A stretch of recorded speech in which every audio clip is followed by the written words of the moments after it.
بسم اللہ الرحمن الرحیم. دیکھیں وہ علی محمد صاحب ہمارے کولیگ ہیں، اور جب ان کے پاس کوئی اور لاجک نہیں تھا تو پھر انہوں نے یہی دیا. پہلی بات تو یہ ہے کہ مریم نواز صاحبہ نے خاتون اول کا نام نہیں لیا، اور انہوں نے جس پیرائے میں بات کی ہے اس کی وہی وضاحت کر سکتی ہیں اور وہی بہتر سمجھتی ہیں. لیکن کچھ ایسی حقیقتیں ہیں کہ جن کو ہم جھٹلا نہیں سکتے. سب سے پہلے تو آئی ایس آئی کے چیف کے بارے میں بات ہو رہی تھی کہ ان کی جو ٹرانسفر اور پوسٹنگ کا مسئلہ ہے، اور ٹیکنیکلی تو جو مطلب ہے کہ وہ اس پر اعجاز صاحب نے بھی کافی ڈیٹیل روشنی ڈالی ہے. لیکن خاص طور پر میں آپ کی توجہ دلاؤں گا کہ جس وقت آرمی چیف کی توسیع کا مسئلہ آیا تھا تو اس وقت بھی اس حکومت کی نالائکی اور غیر سنجیدگی آپ کے سامنے آئی تھی، اور پھر سپریم کورٹ آف پاکستان کو سمجھانا پڑا. اور آپ کو پتہ ہے کہ ایک لیٹر تک پوری حکومت کو اور حکومت کے تمام مشیران جو صبح شام لائن میں کھڑے ہو کر ہردہ سرائی کرتے ہیں مختلف اداروں کے بارے میں، اور وہ یہ سمجھتے ہیں کہ ان کی کوئی اکاؤنٹیبلٹی کرنے والا ادارہ ہے ہی نہیں پاکستان میں، اور کسی حد تک وہ صحیح سمجھتے ہیں چونکہ ان کو چھوٹ ہی اتنی دی گئی ہے اور ان کی لگامیں اتنی ڈھیلی کی گئی ہیں. تو آپ کو پتہ ہے کہ وہ بھی ایک پورے ملک میں ایک مطلب ہے کہ ایک ایشو بھی بنا، اور ایک مذاق بھی بنا، اور ایک مطلب ہے نان ایشو کو اس وقت بھی ایک ایشو بنایا گیا. دوسری گزارش یہ ہے کہ یہ کوئی نئی بات نہیں ہے. اسی لیے تو پھر آپ لوگوں نے ساروں نے مل کے ووٹ بھی تو دے دیا تھا نا ان کو ایکسٹینشن کے اوپر ان کی. دیکھیں ہم نے جس وقت میاں نواز شریف صاحب پرائم منسٹر تھے اس وقت بھی اختیار پرائم منسٹر کے پاس تھا، اور جو اس وقت کے آرمی چیف تھے جب ان کی ایکسٹینشن کی بات ہوئی تھی تو اس وقت جو بھی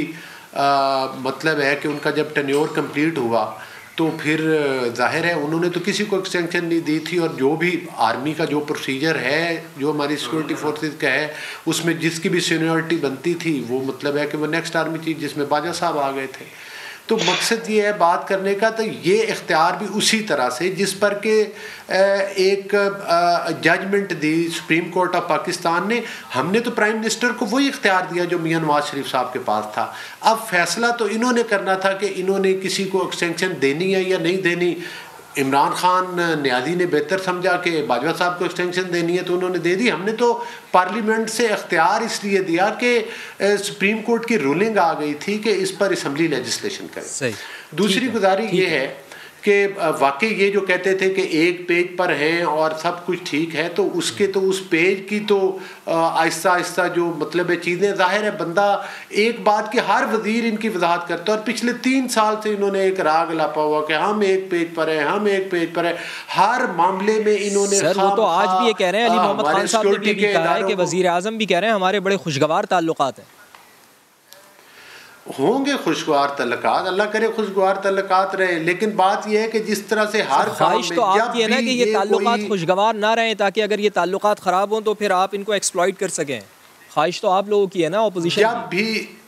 میری گزارش سن لیں نا، جب بھی یہ کوئی غلط کام کرتے ہیں تو اس کا ملبہ یہ باقی اداروں پر ڈالتے ہیں اور اس میں ان کو بدنام کرتے ہیں. ہر کام پہ جا کر یہ وضاحت کرتے ہیں. دیکھیں ہماری جو آرمی ہے، جو ہمارے ادارے ہیں، وہ اسٹیٹ کے ساتھ ہوتے ہیں، وہ حکومت کے، وہ کسی پولیٹیکل پارٹی کے ساتھ نہیں ہوتے. وہ عمران خان کے بلنڈرز کے ساتھ ہمارے ادارے نہیں ہو سکتے. ہاں، اور ہمیشہ ہم سے یہ گلہ کیا جاتا رہا ہے کہ آپ اداروں پہ تنقید کرتے ہیں. ہم اداروں پہ تنقید نہیں کرتے، ہم اداروں میں بیٹھے ہوئے چند ان لوگوں پر ضرور کرتے ہیں اور بانگے دہل کرتے ہیں جن کے ذریعے ہم سمجھتے ہیں. اگر وہ نہیں کریں گے تو پھر کون کرے گا سر؟ دیکھیں بات وزیر اعظم کا اگر اختیار ہے تو وزیر اعظم اس چیز کا فیصلہ کیوں نہیں کرتے؟ اس کا مطلب ہے کہ پھر دیکھیں اختیار ہونا الگ بات ہے، ایک ملک میں تماشا لگا دینا الگ بات ہے. اس کا مطلب ہے کہ آرمی چیف کے ساتھ اور ان کی کوارڈینیشن کا لیول یہ ہے کہ جب وہ سمری آئی تو اس سے پہلے بھی جو میڈیا پر باتیں آئی ہیں اس سے پہلے بھی یہ پرائم منسٹر کے ساتھ معاملہ ڈسکس کیا گیا تھا. پھر انہوں نے جو ہے وہ جب سمری آئی ہے یا جو بھی نوٹیفیکیشن کے لیے بھیجا گیا تو پھر انہوں نے فوری طور پر مطلب ہے کہ اس پر اور ذاتی طور پر میری یہ رائے ہے کہ جو ظاہر ہے آرمی کے معاملات ہیں اس میں تجاویز جو آرمی چیف یا آرمی کے اینڈ سے آتی ہیں وہ زیادہ موضوع ہوتی ہیں، اور اگر پرائم منسٹر کو ان کی تجویز سے کوئی اختلاف تھا یا وقت سے کوئی اختلاف تھا تو پھر تو اس کا تقاضا یہ تھا کہ یہ تو روز آرمی چیف سے ملتے، یہ امیکیبلی بات کر کے اس معاملے کو پٹ ہی اس وقت کرتے کہ جب پرائم منسٹر کہتا کہ ٹھیک ہے میں اب کرنے کے لیے تیار ہوں۔ تو مقصد یہ ہے کہ جن چیزوں کی ہم نے نشاندہی کی کہ دال میں کچھ کالا ہے، آیا جنرل فیض سے اور کون سے ٹارگٹ یہ اور مزید اچیو کرنا چاہ رہے ہیں جو کہ مطلب ہے کہ جن کے بارے میں ہم کئی دفعہ اپنے تفاضلات کا اظہار کر ساتھ کھڑا ہونا چاہیے سر، آپ کیوں نہیں ان کے ساتھ کھڑے ہو رہے؟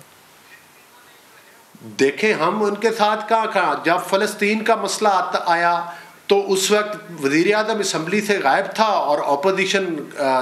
جو تھی وہ قوم کے ساتھ کھڑی ہوئی تھی، کشمیر کے مسئلے پر اپوزیشن قوم کے ساتھ کھڑی ہوئی تھی، کرونا کے پینڈیمک میں اپوزیشن کشمیر اپنی قوم کے ساتھ کھڑی ہوئی تھی۔ اگر کوئی غائب نظر آتا ہے تو وہ صرف اور صرف پرائم منسٹر ہی نظر آتا ہے، اور جہاں تک یہ ابھی میرے بھائی وہ مریم نواز صاحبہ کی بات کر رہے تھے، علی محمد صاحب، میرا خیال ہے کہ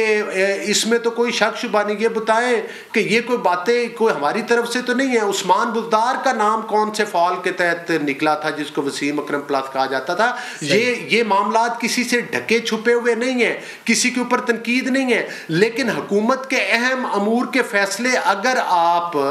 جو ہے مطلب اس طرح استخاروں کے ساتھ کریں گے اور اس طرح کے معاملات چلائیں گے تو یہ تو وہی باتیں جو میڈیا پر آ رہی ہے ہماری طرف سے نہیں ہو رہی، یہ پورا پاکستان کرتا ہے۔